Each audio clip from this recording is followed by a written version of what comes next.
नमस्कार साथियों, आज हम कांग्रेस के सभी अधिवेशन देखने वाले हैं, जिसमें हम 1925 तक इससे पहले हम देख चुके हैं। तो 1926 से हम देखेंगे। 1926 ईस्वी में कांग्रेस का अधिवेशन गुवाहाटी में हुआ था और इसका अध्यक्ष श्रीनिवास अयंगर थे अध्यक्ष। उसके बाद कांग्रेस का अधिवेशन 1927 ईस्वी में मद्रास में हुआ था और इसका अध्यक्ष डॉक्टर M.A. अंसारी थे। उसके बाद है 1928 ईस्वी में कांग्रेस का अधिवेशन हुआ कलकत्ता में, अध्यक्ष मोतीलाल नेहरू थे। उसके बाद 1929 ईस्वी में लाहौर में यह अधिवेशन हुआ था और इसका अध्यक्ष पंडित जवाहरलाल नेहरू थे। उसके बाद 1931 ईस्वी में कराची में अधिवेशन हुआ, सरदार वल्लभ भाई पटेल इसका अध्यक्ष थे। उसके बाद 1932 ईस्वी में दिल्ली में अधिवेशन हुआ और अमृत रणछोड़ दास सेठ जो थे वो कांग्रेस का अध्यक्ष थे। उसके बाद 1933 ईस्वी में कांग्रेस का अधिवेशन कलकत्ता में हुआ और इसका अध्यक्ष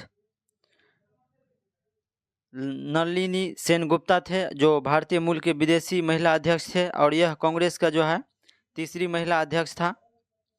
उसके बाद है 1934 ईस्वी में कांग्रेस का अधिवेशन बम्बई में हुआ और इसका अध्यक्ष डॉक्टर राजेंद्र प्रसाद थे।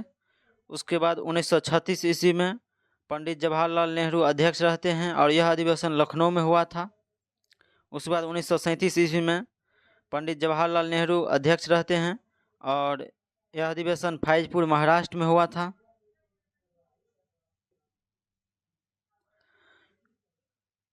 उन्नीस ईस्वी में सुभाष चंद्र बोस अध्यक्ष रहते हैं और यह अधिवेशन हरिपुर में हुआ था। उसके बाद 1939 ईस्वी में सुभाष चंद्र बोस रहते कांग्रेस का अध्यक्ष और यह त्रिपुरी मध्य प्रदेश में अधिवेशन हुआ था। तो इस बार क्वेश्चन 6 to 8 में TRE 3 में पूछे गए हैं। जो सुभाष चंद्र बोस कांग्रेस के कितने बार अध्यक्ष रहे थे, सदस्य रहे थे, कांग्रेस के सदस्य रहे थे? तो 2 बार रहे थे, 1938 और 1939 में। तो यह अधिवेशन से सभी एग्जाम में बार बार एक क्वेश्चन पूछे जाते हैं, तो ध्यान में रखिएगा। उसके बाद है सुभाष चंद्र बोस ने अप्रैल 1939 को कांग्रेस अध्यक्ष पद से इस्तीफा दे दिया और डॉक्टर राजेंद्र प्रसाद को उसके स्थान पर कांग्रेस का अध्यक्ष बनाया गया था। यह भी क्वेश्चन BPSC TRE 3 TRE 1 जो एग्ज़ाम हुआ था 1 to 5 का, उसमें क्वेश्चन पूछे गए हैं। सुभाष चंद्र बोस के इस्तीफा के बाद कांग्रेस का अध्यक्ष कौन बना? तो डॉक्टर राजेंद्र प्रसाद बना।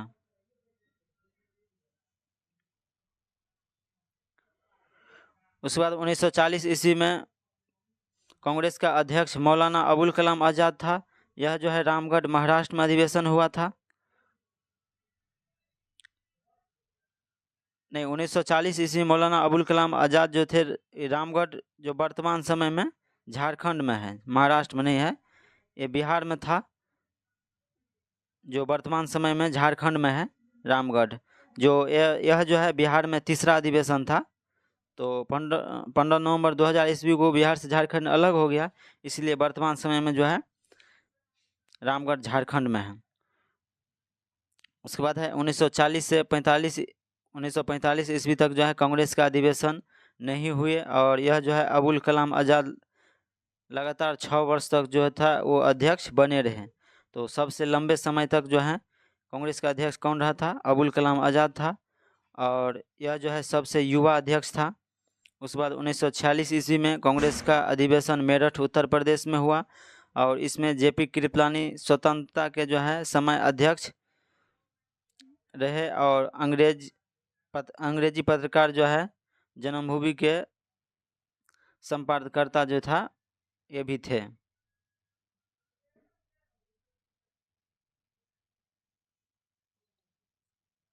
उसके बाद 1948 ईस्वी में डॉक्टर पट्टाभी सीतारमैया जो थे वो कांग्रेस के अध्यक्ष थे और यह जयपुर राजस्थान में अधिवेशन हुआ था। उसके बाद कुछ क्वेश्चन देखने वाले हैं, जैसे कि भारतीय राष्ट्रीय कांग्रेस का स्थापना किस वर्ष हुआ था? तो 1885 में हुआ था भारत राष्ट्रीय कांग्रेस की स्थापना। और उस समय जब स्थापना हुआ तो प्रथम अध्यक्ष कौन थे कांग्रेस का? तो WC बनर्जी थे, ध्यान में रखिएगा।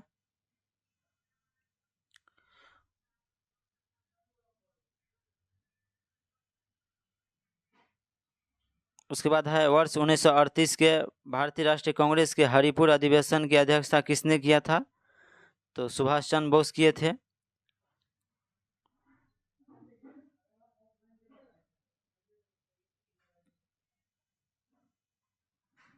उसके बाद है 1908 ईस्वी में 6 वर्ष के जो है कारावास की सजा स्वतंत्रता संग्राम के जो है किस उग्रवादी नेता को दिया गया था?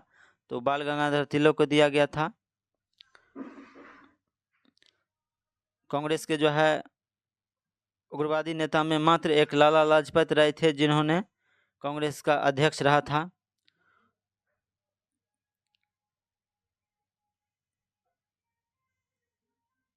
उसके बाद है जब भारत स्वतंत्र हुआ तो उस समय कांग्रेस का अध्यक्ष कौन था? तो JV कृपलानी थे।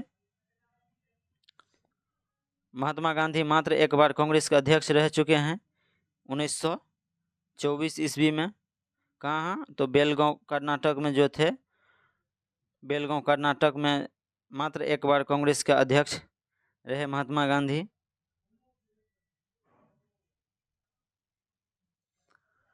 उसके बाद है भारतीय राष्ट्रीय कांग्रेस के जो है किस अधिवेशन में बाल गंगाधर तिलक ने अभिव्यक्त किया था स्वराज मेरा जन्मसिद्ध अधिकार है और मैं उसे लेकर रहूँगा? तो यह जो है लखनऊ अधिवेशन 1916 में किया था। और इसका अध्यक्षता कौन किया था लखनऊ अधिवेशन 1916 का? तो अंबिका चरण मंजूमदार किए थे। और प्रथम बार जो है गरम दल और नरम दल जो है इसी अधिवेशन में एक हो गया था। लेकिन सूरत अधिवेशन 1907 ईस्वी में नरम दल और गरम दल अलग हो गए थे। नरम दल और गरम दल अलग हो गए थे। और यह जो है लखनऊ अधिवेशन 1916 में एक हो गया। उसके बाद है बनारस अधिवेशन 1905 में जो थे कांग्रेस का अध्यक्ष कौन था? तो गोपाल कृष्ण गोखले थे। कौन था? गोपाल कृष्ण गोखले थे, जो महात्मा गांधी के राजनीतिक गुरु थे।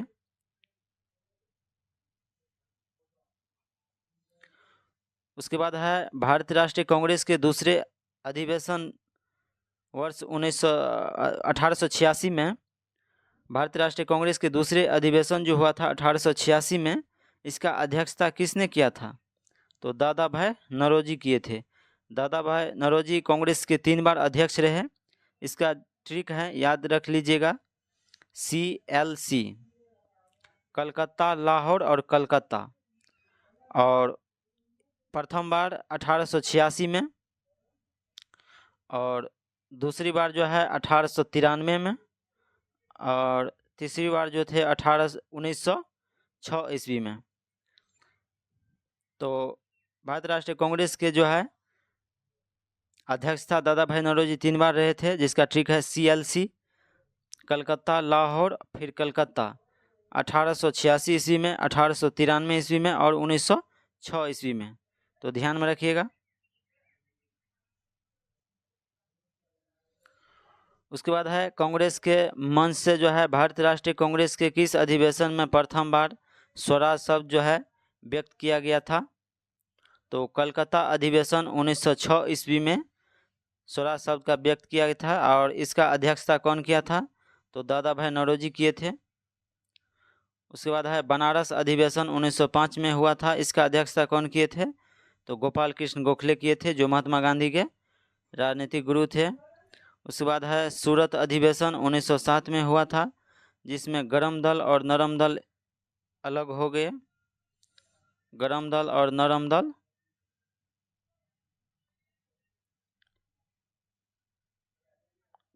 और नरम दल जो है अलग हो गए सूरत अधिवेशन में।